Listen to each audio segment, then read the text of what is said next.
you were at home when you were called in. Yes. Tell us about your reaction to the phone call. Well, I got the call from one of the nurses that I work with in the ER, and she told me what had happened, said that there were 30-some odd people that had got shot, and that we needed to come up to the emergency room. Also, about that time, I've got a page that happens when in situations like this that we call all staff in to come and help out. So as soon as I got the call, I threw on some scrubs and ran out the door and got up here as quickly as I could. So what were you thinking as you were rushing to the hospital? I was trying to get a hold of friends and family members to see if anyone knew what was going on. I hadn't turned on the TV yet yesterday, so I mean it was all news to me. Had no idea what had happened, and so I was just trying to figure out, how many people were hurt, who had done it, and what was going on. So when you got to the hospital, what did you have to do? Came up to the gate, showed them my badge, let them know I was part of the ER staff. They let me right through, and came up there and found one of our head doctors and asked him where I could help out the most. And from there, I just kind of went from place to place. I helped out and triaged a little bit, helped take care of some of the victims, helped restock rooms, anything and everything. A lot of the main stuff had already been stabilized and taken care of by the time I got there. Our ER crew worked extremely fast and very efficiently in getting the victims taken care of. So what kind of injuries did you see? Well, gunshot wounds. I mean, pretty much what you'd expect. They, varied from patient to patient. But like I said, by the time that I got there, most of the people had already left the department as far as the patients. So what were your impressions about what everyone was doing, your team workers, the doctors, the nurses? It was incredible. I think our, we train for these type of situations, and I think that really came into play. Everyone really worked together very well. A situation like that is going to be part chaos no matter how you look at it when you have that many people that aren't used to being there. But with the situation that we were dealing with, and for a long time we didn't know what had happened, if there were still people at large going around causing more trouble, or if we had more victims coming to us, or what was going on. So I think with everything going on, we did just an incredible job taking care of everyone. What were your thoughts knowing that, since we didn't know if there was, still another gunman out there or what, and you had people at the scene who were also helping the injured? I mean, how did you feel about knowing that some of your fellow workers might be in danger too? It's really scary, and I'm sure everyone had it in the back of their mind, that being, we're the type of people that kind of rush towards the sirens instead of away from them. And so, first and foremost, we're thinking of our patients, of doing our job, and I'm sure everyone had it in the back of their minds, our personal safety, but you just kind of keep an eye out and do what you need to do.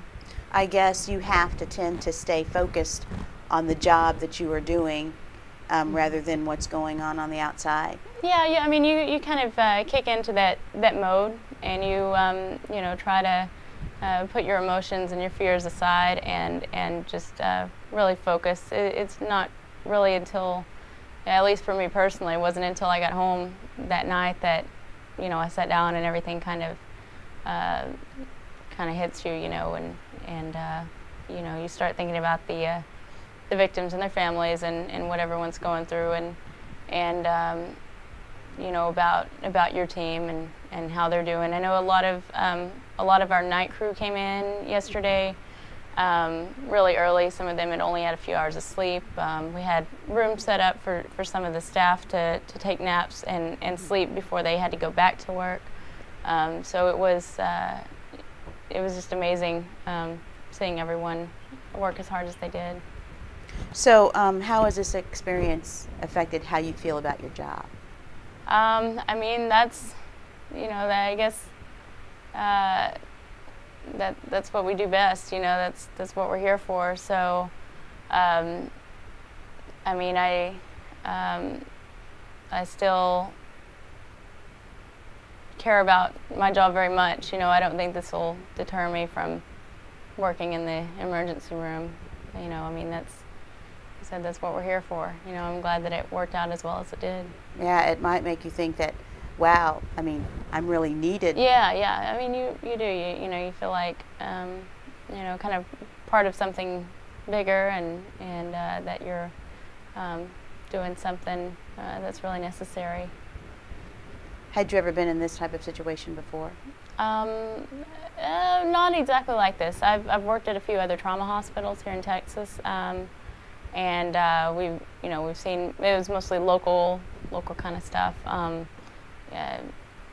mean, you know, gang shootings and accidents and stuff like that. But I mean, as far as something on this scale, something intentional like this is, you know, that's a new thing for me. I know a lot of the people that I work with, our doctors and our nurses and medics and stuff. They've got the combat experience. You know, they're military, and they've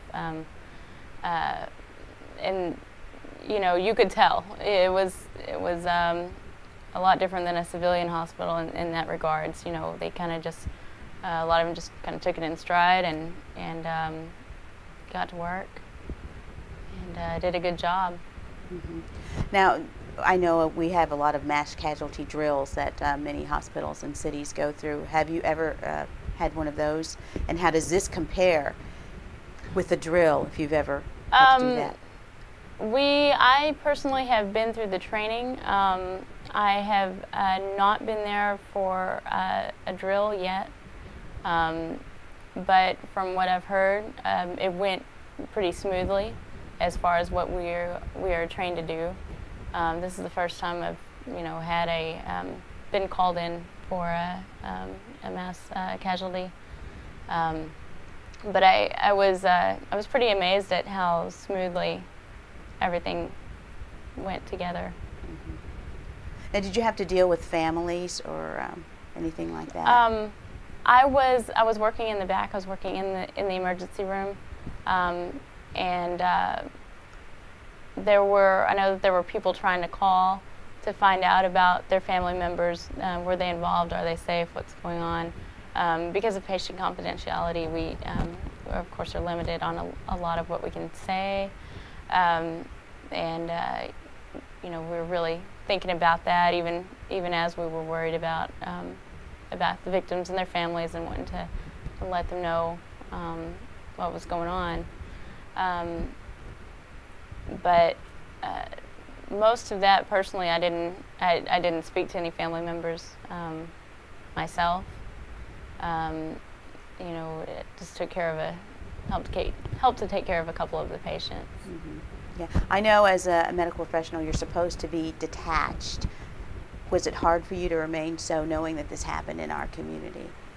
Well, I don't think it really hit me until I got home. I mean, when you're at work, and you kind of have to be the calm in the storm, and I think all of us were kind of along those same lines, and just kind of trying to make a chaotic situation as controlled as possible. So once you got home, what that's happened? when it hits. What happened? You know, you sit down and you know, I think I just kind of sat there in shock for a little while, trying to process what was going on and what had happened. And of course, still got, you know, calls and text messages all night long from friends and family members. So how do you think the Fort Hood community moves forward from this? How do you think we'll pull together? I think we're doing such a great job already. The Fort Hood community, our soldiers, their families, the Army wives, I think that they deal with so much already all the time that they, if anyone, is the most prepared to handle something like this. I think it's a very close-knit community for as large as it is, and I see it every day, the support that they give to each other, and I think that will really help us out in this time.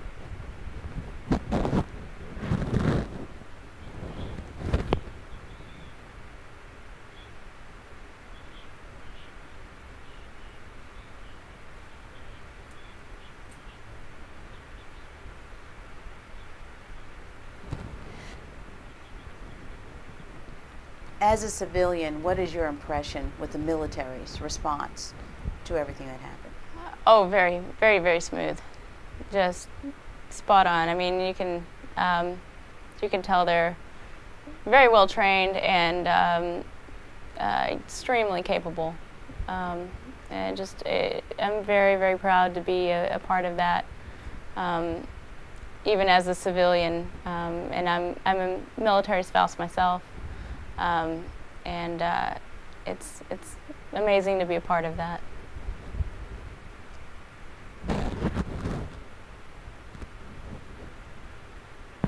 Okay. All right.